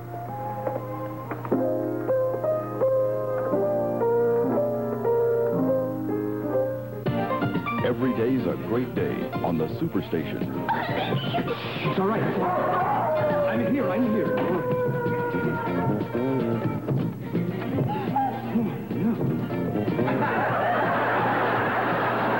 do you do? Some of you have expressed a lack of confidence in the men that fly the big jets, and that's why I invited Howard Borden. Howard Borden is a navigator. He's been one for over 15 years, and he's logged over 25 million miles without incident. Oh, I'm sorry I'm late, but I got lost. I ain't gonna rupture myself for no $10. Pop, don't you understand? We're not just getting $10. The man is giving us a Steinway. The man is giving us a hernia. And in the Bible it says, God made man his own image. He made women after, from a rib, cheaper cut.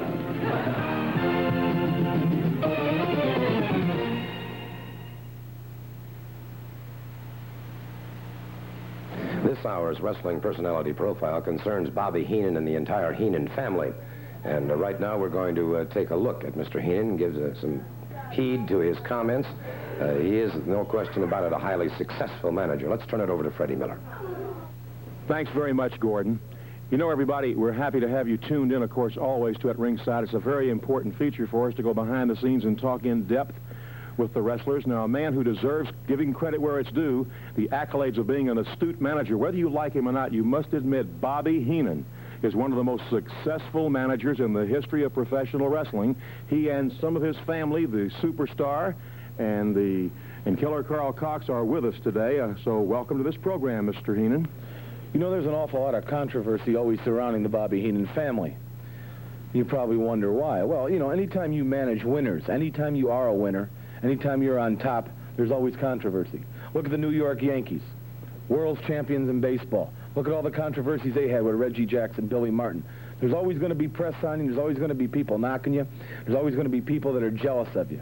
Now, you can take wrestlers like Tommy Rich, Stan Hansen, Ole Anderson, Bob Armstrong, Tony Atlas. I could go on and on and on. They're all jealous. They'd love to be members of the family. They'd love for me to call them and contact them to ask about joining the family. But first of all I manage is winners. I have no time for losers. I have no time for crybabies. I have no time for people that always sniffle and whine and beg and plead, that aren't men when you have to get into that ring. That's why I've always surrounded myself. In 15 years as a wrestling manager, I've surrounded myself with the best in professional wrestling. And these are two of them right here, the Superstar and Killer Carl Cox. They are two of the best. They are excellent in the ring. But I want to say this. There's been some rumors flying that you are maybe hiring some folks to make sure that several people of national prominence aren't going to get hurt, and you're going to have something to do with it. Well, I've heard that rumor, too. People have made accusations that maybe the family's trying to wipe out a lot of people to keep them out of championship contention for the heavyweight championship of the world. But, you know, that's not really true. You know, I would nothing more than I would like than the Superstar Carl Cox or Blackjack Lanza or anybody I'm associated with to become the heavyweight champion of the world. But let's get down to the most important things. Are the people that have to make lies. Now, I've never stood out here, neither has the Superstar Cox, and lied about one thing. I've always told the truth. I'm not a loudmouth. I'm not a big mouth. I've always prided myself on that. This man, when he first came here, he had a Cobra hold for $1,000. Anybody can break it. We had to raise the ante to $3,000. We still have $3,000. There are no takers. This man here, the Brainbuster hold. Dusty Rhodes, they picked him up with a blotter one night in the Atlanta City Auditorium and carried him out of the ring. Tommy Rich, everybody else has felt what the Brainbusters felt like. They've had pains in their heads for weeks, for months. I don't have to stand out here and keep bragging about these men. Their records prove it. I want to do something here, though, Mr. Heenan. Since you mentioned your men, I would like to show something of the superstar and killer Carl Cox in action. The voice of Gordon Soley describing just for a few seconds some of their moves, and let's see if we can pick that up right now. The superstar and killer Carl Cox in action. Cox rolled out of the way. Allen caught his throat on that turnbuckle in the ropes. Cox crashes down across his chest. Count of 3. And using it very effectively, forced Lynn Owen to Beaver. Must be going on instinct alone at this point. Caught again. Over. It is all over. The superstar continues to hold it. Bobby Heenan lighting his victory cigar, and there his hand being raised in victory as a superstar. Well, you know, I like that piece of tape because it shows that killer Carl Cox can beat somebody without using the brain buster. Shows a superstar can use other moves to pin people. That's why these men are champion. Now I'd like you to talk to the superstar and killer Carl Cox. All right. You know, as Mr. Heenan said, it's very, very lonely at the top. There's a lot of jealousy around here because there's a lot of people that want involved in our family. They look at our group and they know we're very close-knit. We can depend on each other. We can rely on each other. We don't have to worry about somebody sneaking up from the rear and attacking us from the back. Now, there's a lot of confusion around Georgia at the present time. Now, I must admit that I've got my goal set on some belts. Killer Carl Cox, he wants the belts back. And we've got some obstacles. We've got some hurdles to go over. I don't care who steps in the way. I don't care who it is, Ole Anderson, Tommy Rich, Stan Hansen, Muscle Man Tony Atlas. Put your carcass in the ring. Now, you fellows are standing out here and you're preaching, you're yelling, you're screaming. We're very, very calmly stating the fact. We're going to make some changes. We're going to hurt some people. We're going to do what the family does best. Go through people at all cost. Just put yourself in the way, and you're going to get hurt. Thank you, superstar Mr. Cox and Mr. Heenan, for being at ringside. Yes.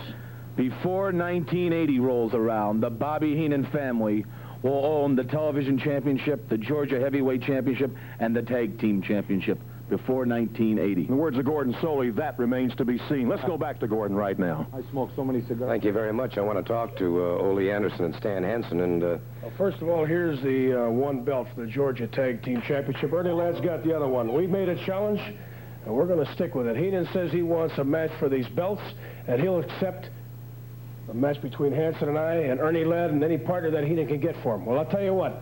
Stan and I talked about it. You get yourself together, Heenan. You get Ladd, you get a partner, because next week right here on TV, Stan and I will defend the Georgia Tag Team belts. Ernie, put your belt up. I'll put my belt up, and the best team walk out the winner right on TV. All right? Well, indeed. There's an offer that certainly Mr. Heenan cannot refuse. There's no question about that. I can feel very assured in my own mind that he'll accept that very quickly. Well, let me tell you all the shenanigans that this dadgum Heenan has been pulling. Next week, you heard Ole, we're going to be right here together. We're going to be the team of the future. We're going to come in there next week right here on television. Nobody's going to pull the wool. Nobody's going to trick us. Nobody's going to do nothing except have to get in the ring right here on television for the world to see and beat us for this belt right here. You know what's going to be interesting about that is the first thing that they've got to go through is the Atlanta City Auditorium. The first thing they're going to have to do is get by that brass knuckles match. Friday night, when we go into that Atlanta City Auditorium, we're going to have our hands all taped up. And Ernie Ladd, you're great at pounding people in the head with a shoe. Bobby Heenan's great at coming up behind him maybe with a cigar. Superstar Cox, they're all a bunch of bums. They're all doing those things. Well, Stan and I have done them a lot longer, and we did it a lot better. Friday night, we get down to Atlanta City Auditorium. We're going to have our hands all taped up. And Ernie, I can't wait. You get your shoe off. In fact, I'll even help you take your shoe off. And when you do, I'll whack it right back across your nose, break you in about 14 pieces. You're 6'9" now, but when we get done, he's going to be about 3 feet tall and a little bit of ball down there in that auditorium.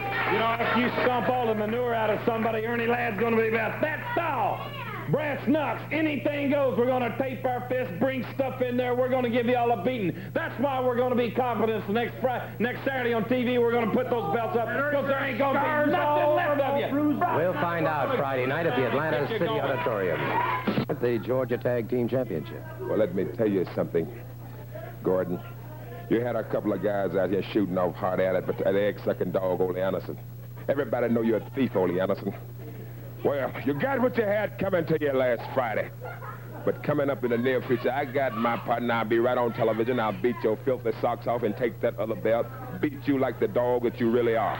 What about Friday night at the Atlanta City Auditorium? At the City Auditorium, I have a man. But to be in a tape fist, brass knuckles. Come any way you can, with anybody you can. With old Hog Jaw, Stan Hansen, you see how dumb he is. He's the same idiot when he tried to play football. He stayed up all night studying for a blood test. That's how dumb that idiot is. And he's going to get in the square circle against the mighty, mighty superstar and yours truly, Ernie Ladd. Tape fist, brass knuckles, any way you want it, and I'll finish the job, Ole Anderson, you egg-sucking dog, you. This tag team event will be one fall with a 10-minute time limit. Introducing first from Georgia, weighing in at 240 pounds, Jack Four. His partner from Texas, weighing in at 220 pounds, Joe Powell. Their opponents now entering the ring from Borger, Texas, weighing in at 320 pounds, Stan Hansen. His partner from Minneapolis, Minnesota, weighing in at 249 pounds, co-holder of the Georgia Tag Team Championship, Ole Anderson.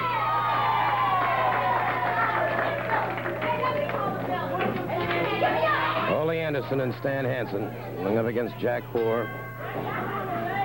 And Powell, and it is Hansen and Anderson. Hansen and Anderson very quickly unleashing everything they have. Lots and lots of punishment there, and Hansen catches him coming in. And you talk about a devastating combination. This has got to be it right here. Again, they tag up.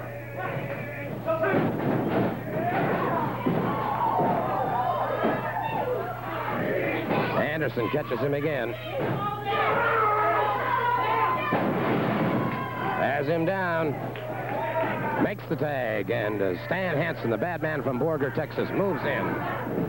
Caught him with that lariat coming off the ropes. And no question about that. You tell that egg-sucking lad to get his butt down there at Atlanta City Auditorium, and we'll do the same to him. Yeah, bring him on, boys. The lariat, Hog Joe's and the Hog Dog. You're coming. All right, you heard it. There it is. This coming Friday night, of course, at the Atlanta City Auditorium. Brass Knucks rules. They'll be coming in with their fists taped up, and it's going to be something indeed. Tommy Rich gets a chance at Killer Carl Cox, and if he beats Cox, he'll have 5 minutes alone with Bobby Heenan. They've fallen into my trap again. We conned and outsmarted the big dummy Stan Hansen. He is no longer the television champion. Now we got Ole Anderson, that big Minnesota turncoat loudmouth out here, telling you what him and Hansen are going to do. I'll tell you what you're going to do next week. You're going to step in that ring. You're going to bring the belt. But when it's all over and done with, Mr. Anderson, you and Hansen, you better get a bunch of friends to carry your busted carcasses out of that ring, because next week you're going to be looking at new Georgia champions. But the important thing on my mind is Friday night at the Atlanta City Auditorium. Tape fist, brass knucks match, right? Ole Anderson and Hansen against the superstar and Ernie Ladd. I doubt if Hansen and Ole Anderson will be able to defend a title here on TV. Now, we're going to beat them up pretty bad Friday night, but we're going to leave just a little bit left for television Saturday. And then Tommy Rich, you've made that ludicrous statement that if you beat Carl Cox, you won 5 minutes with me. Well, maybe I don't even care about 5 minutes with you. Maybe I won't even go with those stipulations. Maybe I'll just want you after the match any way it goes. You know, I'm tired of having my back pushed to a corner. I'm tired of people giving me bad accusations, people knocking me. You know, I got 5 minutes. I tore that patch off your face, and you felt pain like you never felt before. For 5 minutes, I'm going to do that next Friday night. Win or lose, you're scarred for life, punk. We'll find out Friday night at the Atlanta City Auditorium. Match will be one fall with a TV time limit. Introducing first from Tampa, Florida, weighing in at 320 pounds, Sterling Golden. Sterling Golden. His opponent from Riverdale, Georgia, weighing in at 235 pounds, Marvin Turner. Marvin Turner. Marvin Turner going up against Sterling Golden. Golden, who uses that golden squeeze so very, very effectively, using a powerful sledgehammer blows to the back of Marvin Turner. Smashes him down once again. Turner on the canvas in the blue trunks. Sterling Golden brings him up. The running backbreaker. Turner in trouble trying to get over to those ropes if he could. And it is Sterling Golden catching him with the golden squeeze. And he is conceding. The referee calling for the bell. It is all over for Marvin Turner. Sterling Golden moving very effectively. A man of awesome strength, no question about that. Let me take just a moment to talk to him. Obviously, Mr. Turner could only take so much of that golden squeeze, and then he had to give up. Let me tell you what it's all about, Gordon Sully. About 5 weeks ago, a man named Sterling Golden came storming Norman into Atlanta, Georgia. Everybody's been running scared. They've been feeding me this great beef meat every week on TV. I want the best now. All these superstars, they've been hiding in the eye of the storm, brother. I've been whipping everybody out here, and I want only the best competition from now on. I'm getting sick of this. I don't even get a workout in the ring. And the $1,000 challenge for the golden squeeze is still up. Anybody that can break the squeeze, I will shut out $1,000 if you got the guts to get in the ring. Well, indeed, and so the challenge is still there. That's interesting, too, now with the $1,000 challenge on the part of Austin Idol. Anybody can break that figure 4. Of course, the Superstar still has a $3,000 up for anybody who can break the Cobra hold. Standby match, one fall of the TV time limit from New York, weighing in at 235 pounds, Bill Howard. His opponent, weighing in at 200 pounds, Louis Haney.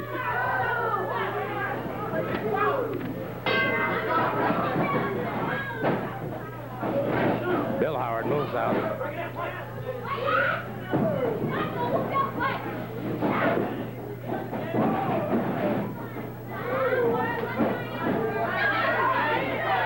Complaining about his trunks being pulled.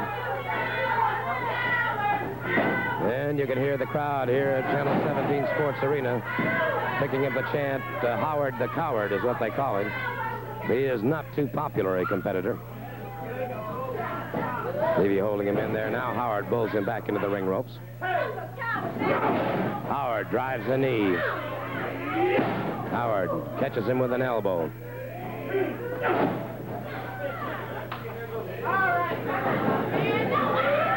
Howard smashing him into the turnbuckle, and his man is staggered. Snapmare takes him to the canvas. Howard crashes into the head using his knee very effectively. Bill Howard, a short chopping punch to the forehead again. And Howard flailing away now into a front chancery. Keeping him tied up.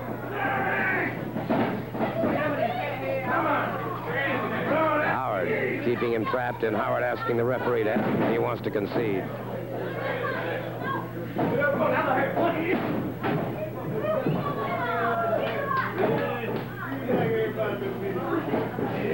The snapmare takes his man to the canvas once again. Bill Howard twisting the head now.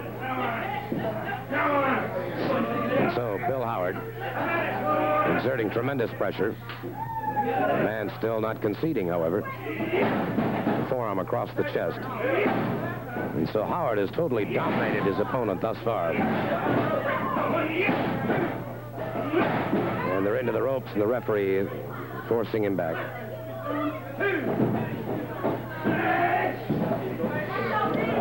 Pardon me. Really? Okay, let me,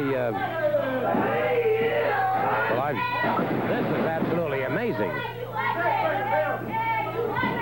Tommy Rich has just sent word out to me that next week he's going to defend his Georgia heavyweight championship right here on television, and I'll be explaining that to you in just a moment. So Bill Howard defeats his man and comes away victorious, but right now the thing that's on my mind, and just listen to this now, Tommy Rich has sent word to me that next week he will defend his Georgia television championship, his Georgia heavyweight championship right here on television, and he said put these names in the hat and then we'll draw a name for next week. And listen to the names that he's going to throw in the hat and draw one. King Kong Mosca, Superstar, Ox Baker, Killer Carl Cox, Ernie Ladd, Austin Idol, Sterling Golden, The Sheik, Pack Song, or Blackjack Lanza. So that means that next week, I don't know, I think Tommy Rich is biting off an awful lot and putting a tremendous risk out here by putting his Georgia Heavyweight Championship on the line next week here on television. We'll also be having the Georgia Tag Team Championship on the line. Ernie Ladd and the partners of his choice going up against Ole Anderson and Stan Hansen. So what a sensational 2 hours we're going to have next week here on Georgia Championship Wrestling.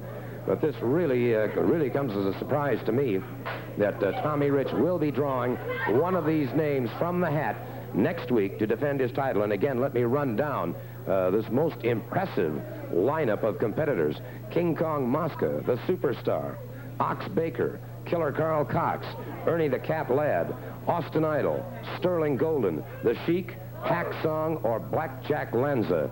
Now that is an impressive lineup indeed. And Tommy Wildfire Rich, of course, he has said before, he is the people's champion, he is the Georgia Heavyweight Champion, and he wants to defend that title and defend it with honor, and that's obviously what he has in mind. Alliance. The announcers on this program are employed by Georgia Championship Wrestling Incorporated. 15-minute time limit. Introducing first from San Diego, California, weighing in at 245 pounds, Snake Brown. Snake Brown.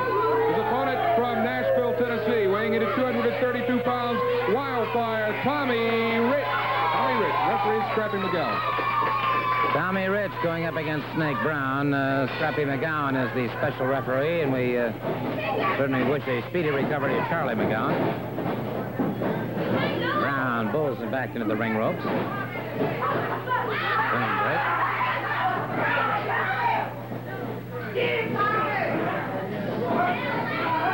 Rich with a hip lock takedown.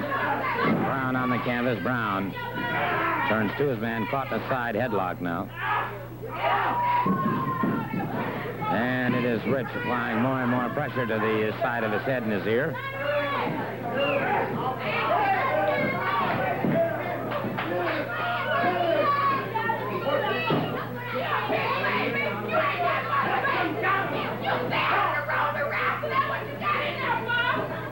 Brown circling his man, moves in once again. Tommy Wildfire Rich.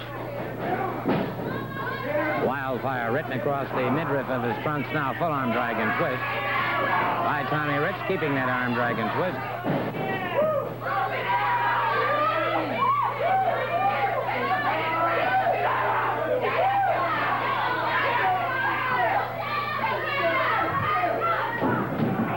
Drop toe hold that takes Brown to the canvas.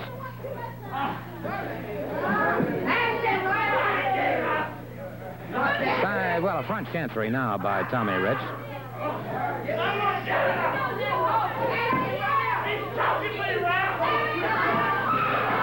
Brown complaining.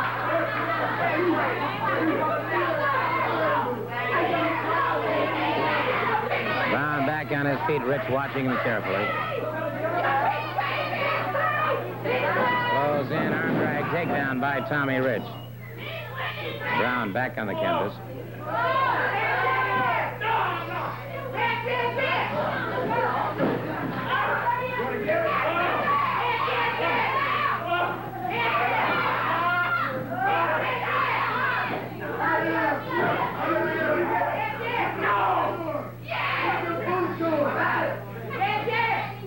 Tommy Rich with the arm bar now, a step over on Snake Brown.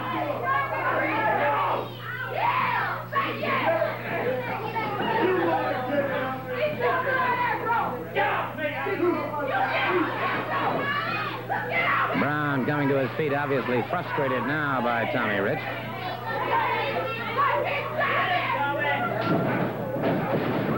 Good arm drag takedown once again.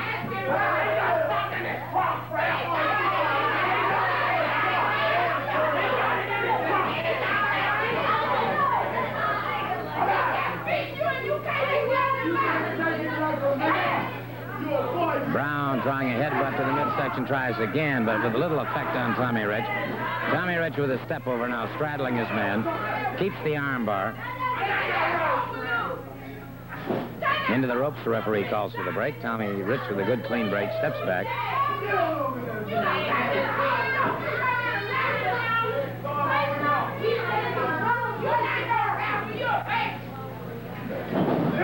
Rich moved up, caught him nicely with an arm drag and twist.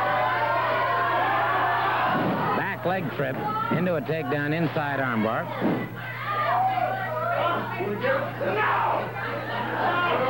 Referee Taffy McGowan checking with Snake Brown, asking if he wanted to concede. Brown adamant in saying no.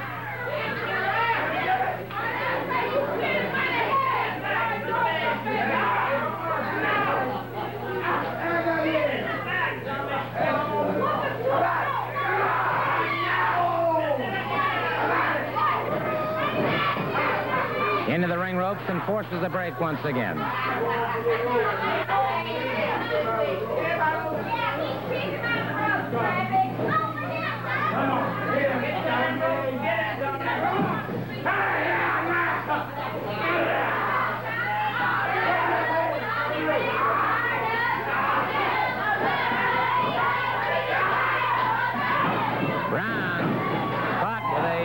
Drop toe hold by Tommy Rich, who swung in there very nicely.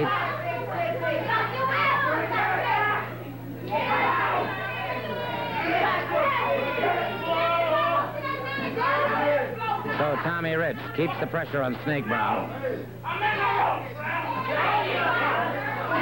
Referee calls for the break. He was in the ropes. Rich back on his feet very quickly.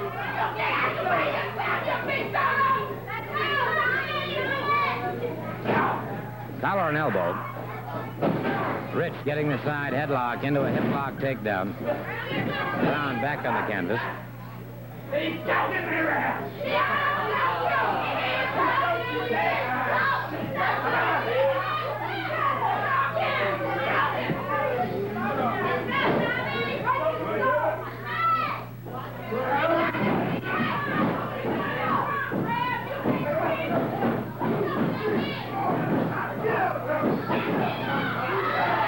Tommy Rich breaking it up. Snake Brown back on his feet. Rich. It's set.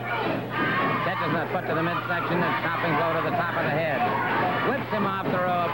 Bottom of an elbow coming off the ropes. Snake Brown trying to come back to his feet now. Tommy Rich closes in on him. Rich brings him up. A full body slam into a lateral press. No, sir. Brown came out of it before the count of three. Tommy Rich. Caught him in the stomach coming in. Lateral press. Brown came out of it again before the count of three. Tommy Rich whips off the ball with a 15-minute time limit. Introducing first from New York, weighing in at 235 pounds, Bill Howard. Bill Howard. His opponent from Roanoke, Virginia, weighing in at 250 pounds, Mr. USA, Tony Atlas. Tony Atlas. Tony Atlas moving out against Bill Howard. Of course, every time that any wrestler steps into the squared circle here on Super 17, he's putting his reputation on the line, putting his reputation nationwide. And it is Tony Atlas caught in a side headlock now by Bill Howard. Howard out of New York. Wide stance. Tony Atlas with the blue trunks. Howard trying to maintain that side headlock. Tony Atlas does a little Atlas shuffle and slips away from him.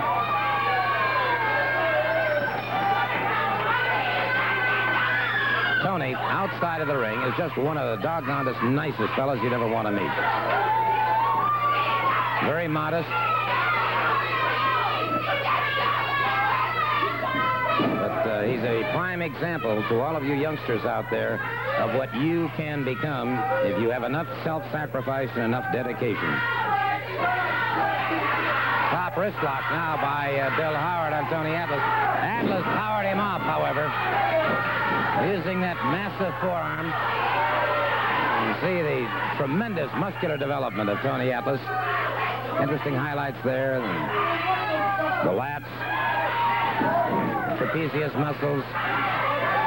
He took 4 individual awards in the Mr. America contest.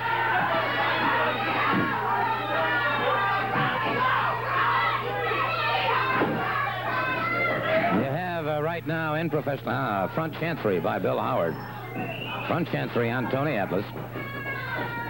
You have in pro wrestling right now, particularly in this area, and such men as Sterling Golden, Tony Atlas, superstar Billy Graham, another man who's in the... Look at this press! Over 240 pounds, pressed well over his head. Howard complaining to the referee, but certainly Atlas did nothing that was illegal.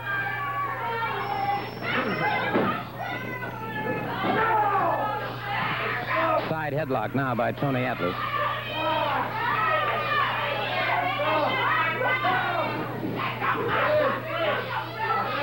Atlas keeping that side headlock. Bill Howard in trouble now.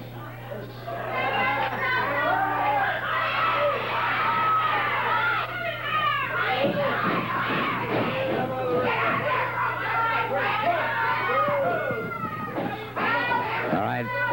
Howard getting back into the ring now. Tony Atlas meets him. Collar and elbow head. And it was Howard. A little duck under there into a full Nelson on Tony Atlas. And so, quite a test here for Mr. And look at Atlas. Expanding that chest, pulling down with those arms, broke the hold. And now, Bill Howard, forgetting the rule book, using that fist. It has Atlas in trouble on those ring ropes now. Bill Howard giving it everything he's got. Tony Atlas double over Howard, catches him again on the side of the jaw. One to the back of the head, one to the midsection, another one to the back of the head. And so it is Bill Howard unleashing everything he has, and Atlas in trouble. Atlas fires back again. And Howard dazed, and I don't think he could quite believe, after all of that punishment, that Tony Atlas would move out that strongly against him. Tony Atlas brings him up a full body slam. A headbutt by Tony Atlas puts Bill Howard back to the canvas.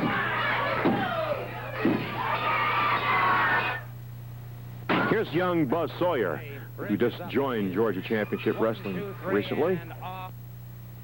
2-3, and it is all over. Ricky Fields has been watching all of this, obviously. What a super move that was. That was an amateur move, and whenever you get a guy in that move there, it's all over. Yeah, I was just going to say that, of course, he reverted back to the basics. This is what you do, and that's what it's all about. The name of the game is wrestling. That's what it's all about. Thank you very much, Gordon. Okay, Ricky Fields and... Gordon, we have some more TV time left. You have a standby match? That's very good. Good, appreciate that. Okay, we do have a little more time left, so we are going to have a standby match.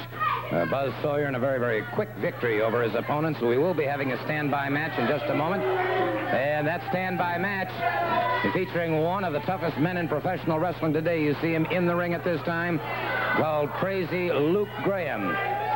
And like he'll be going up against Marvin Turner.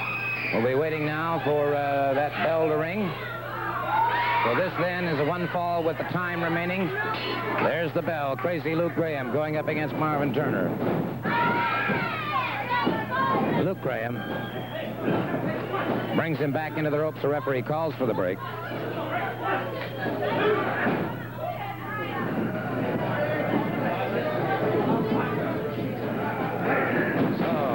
Rare opportunity to see Luke Graham in action against Turner. Again, the referee calling for the break. They're into the ropes.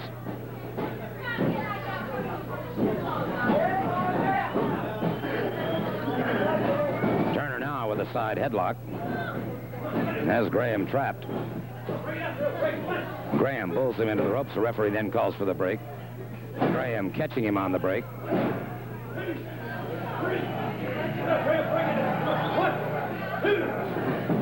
All right, Graham steps back. Turner trying to clear himself now. Moving away, circling now. Moves in once again.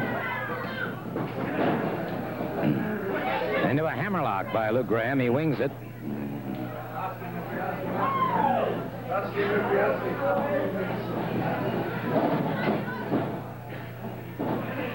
Notice now, front face locking while they had the hammer lock into the ropes. Turner firing away on the break now, and I can't say that I blame him. And it's Graham going for the throat of Turner. Has him over that second rope, finally breaks it just before the count.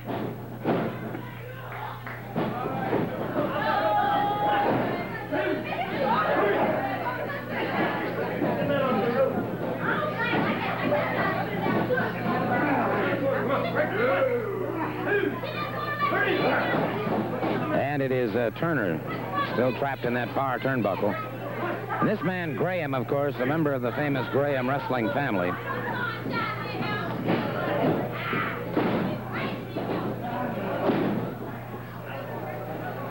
Turner has not been able to move very effectively against Luke Graham. Graham continually on the move against this man, continually aggressive.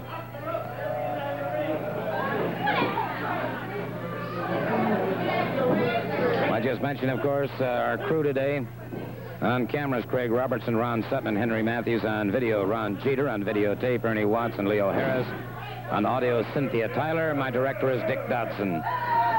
Thanks to all of them for outstanding work with us each week here on Georgia Championship Wrestling. Seen nationwide on Super 17. Luke Graham has a foot in the ropes. You can see he's pointing to the referee. Hold it back down, and it is Graham coming out of it now. Graham is a strange, strange individual.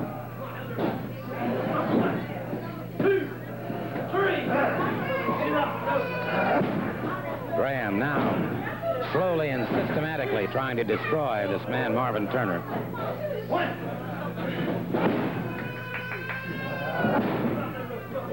Again, using those forearms very, very effectively.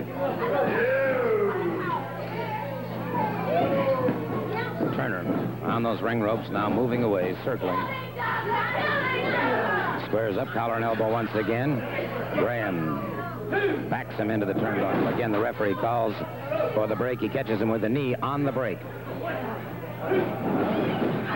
Turner, hurdle into the near turnbuckles. Graham, a foot to the chest of Marvin Turner. Again, the referee having to warn Graham for his tactics. He's a hard man to communicate with. Again, the referee moving. This has been the Best of Championship Wrestling, sanctioned by the NWA. The announcers on this program are employed by Georgia Championship Wrestling Incorporated. Join your host, Freddie Miller, next week for another edition of the Best of Championship Wrestling. Again, Graham moves in, boots to the chest.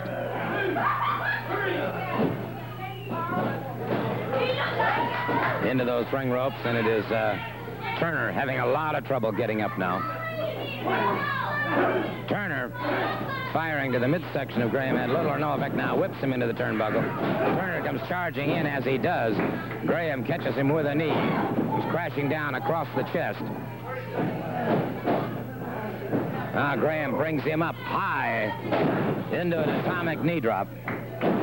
Graham down across in a lateral press, and it is all over for Marvin Turner.